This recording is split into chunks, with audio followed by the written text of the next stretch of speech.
0.5, that was great. I mean, those who your mortgage is coming up, hopefully you get a rate cut. And I say also we do multifaceted things. All right, so we are also able to do loans. So if you need to do loans, we are able to tie you up with one of our partners for the best loan, because they scour across the market to look for the best loans. Okay, so if your loan is coming up, if you need any mortgage help, feel free to find us. Become a one-stop shop. Everything all can part one. Okay, so the next meeting will probably come in a month's time. It'll be a month's time. Most likely, the members are all betting on about 86% of them are betting on a 0.25% cut. All right, so we can see the dot plot, or what they say, the trajectory. Okay, in November, then in December another cut. Hopefully we're getting a 0.25 for this for the year end. So 2 cuts. Hopefully you get that. Of course, that already also dependent on the jobs data. I'm speaking slightly faster because I've got less than 30 minutes to cover about 30 slides. So bear with me. Okay, jobs creation last week was really it blew the number. Okay, US job creation rocked higher in September. Okay, that's why the next rate cut of 0.5, there's a lot of market talk, a lot of rumors. Probably it diminishes because the economy is actually looking better. There's better employment. It looks better. Okay, so there's no real reason for a 0.5% cut. Okay, then jobs. Okay, we can see that jobs are starting to spike up. Okay, monthly job creation, it was a little flat for the last few months. It's starting to move up. Okay, so that's very encouraging that we can see. All right, the US unemployment rate also, we can see it has risen a little bit, but healthy unemployment rate for developed country like US is around 3 to 5%. So we are still in a healthy range, okay, around 4+%, but it seems to be coming down also with September jobs data. It could continue to come down. Okay, then later we talk a little bit about recession. Okay, so recession, right? So now government cuts probability of recession in the next year to 15%. Okay, it has actually seen recession at 25% in early August. Right now, it has cut down to 15%. That's good news for people, I hope. Okay, Bank of America no longer forecasts a US recession in 2024. Great news also. Okay, then now JP Morgan, the probability of recession now stands at 35%. It has actually increased up from 25% a mid-year, okay, now to 35%. All right, so what this says actually, at the end of the day, no one can really predict the recession. I think in our previous few webinars, I've been saying that the recession, nobody can say, because there's a lot of doomsday prediction out there. It's going to be the worst recession. 2023, you're going to see the worst recession. 2024 will be the mother of all recession. 2025, we're going to get the father of recession. Every year got recession one. Okay, if you get it wrong, you just, okay, next year. Okay, one day maybe you get it right. So my point being, don't read too much into this. Yeah, there'll be always this kind of news out there. Is to gain eyeballs, is to gain viewership. You need something a bit more eye-catching in order for people to read this. Okay, so nobody can predict. Even your top economists might not be able to predict when the recession is, because it's just so complex. All right, so I like to do things a little simpler, just to see a little few data. Don't overcomplicate things. Okay, don't overthink. Okay, so now a cut, then what? Okay, economists see little evidence that US is currently experiencing. Okay, this condition bode well for the US rally in stocks should they persist. Okay, based on previous easing cycle, our expectation for aggressive rate cuts and no recession will be consistent with strong returns from US equity.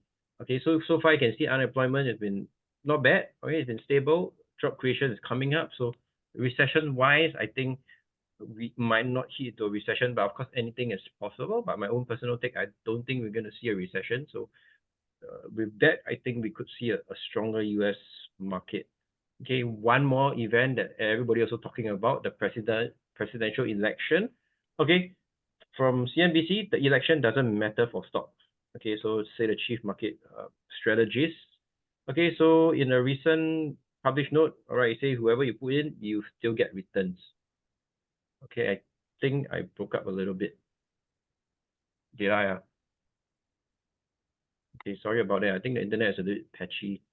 Okay, so we can see the presidential election. You are doing okay, don't worry. You are doing okay. Oh, okay, cool. All right, the presidential election since 1953, we can see all the time for the last, when in power 4 years, what are the returns?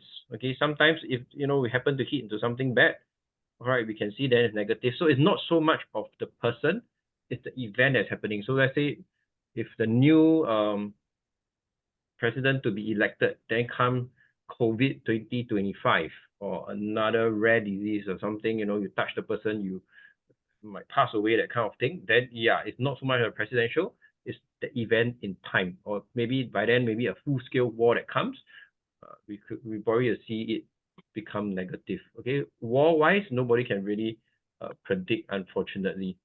Okay, hopefully we don't have that. Okay, then the more recent one, Obama, Trump, Biden. Okay, we see all positive returns. So if you ask me who's going to win this election, honestly, it is ever since Biden stood down, yeah, it's actually a very good chance for her to be winning. All right, she actually looks better on the optics. Taylor Swift even supports her also. So yeah, it'll be interesting who will win this. And I say also, even though whoever wins, hopefully it'll be better for the world, huh? Not so crazy world. Okay, so the stock market also in the long run also still should go up. Okay, that kind of in between, maybe some knee-jerk, some downturn. I think those are the time actually you should be taking advantage into buying the dips. Okay, one interesting thing is about MMF. Okay, US money market funds, like what we have also, okay, hit all-time high in June, 6.12 trillion. Okay, so total asset has been climbing. Okay, and then in the recent report, JP Morgan sees money market fund asset rising despite rates cut. I think most natural instinct to do when the rate cuts, you getting lower returns, you naturally come out, but actually there's still an inflow into the MMF. Okay, reason why? Okay, money market fund outflow also typically do not occur until the Fed is further along in its easing cycle. Okay, so maybe until the second, third cut, then people will start coming, the flow will start coming out. And where will they flow? When your returns are lower, I would think they could, flow to either the equities. Okay, so that can help to support more of the rally. Okay, so right now they're not inside yet. Imagine if you have 6 trillion and even just 1/10 of it coming out, not even half or 1/3, 1/4 coming out, what will the market be flooded with? Okay, so right now it's not coming out. That's good news, and the market is already still moving up higher. Imagine now people who are getting lower yield have to start coming out. Where will they go to? Okay, so the economic cycle, right around here now. Okay, so it kind of hitting a soft landing. Now we're having a rate cut. Okay, then after that you're going to see a recovery, more of the growth cycles coming in. That's where also your 6 trillion will start pumping back in, hopefully to the stock market, and then we're going to see a nice rally moving up. Okay, so how long does the bull market last? I also shared this before. It average about 61 months. We are still only halfway through, so I believe there's still more length for the bull market to run. So whenever we have a dip, I think we should consider moving in. Okay, so seasonal patterns also.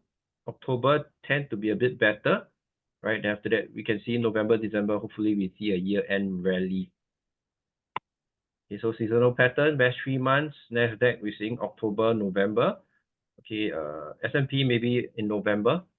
Okay, so take this chance if we're down for this month. Hopefully October, because September was actually supposed to be a weak month. September was up. Okay, so if we have a pullback in now October, do take advantage of it. Okay, the global liquidity index also. Okay, right now it's also still at the bottom. I think when there's more liquidity coming in, when monetary policy is being eased, okay, you'll see more of this moving up, more of the funds coming in. Then I think you can see, yeah, the equity market hopefully goes up more. All right. Okay, the greed and fear right now is a bit greedy. The market's been going up. We're still a bit greedy to buy stocks now, unless I see some undervalued stock, which I already have some on my radar. I'm already buying it. So although there are some overvalued, there some remains undervalued that we will continue to get for our clients. Okay, right now the market, I'm just really hoping for it to pull back. Yeah, it's not a bit expensive. So is for a bit more trading environment. Okay. This one we've gone through already. So the next asset class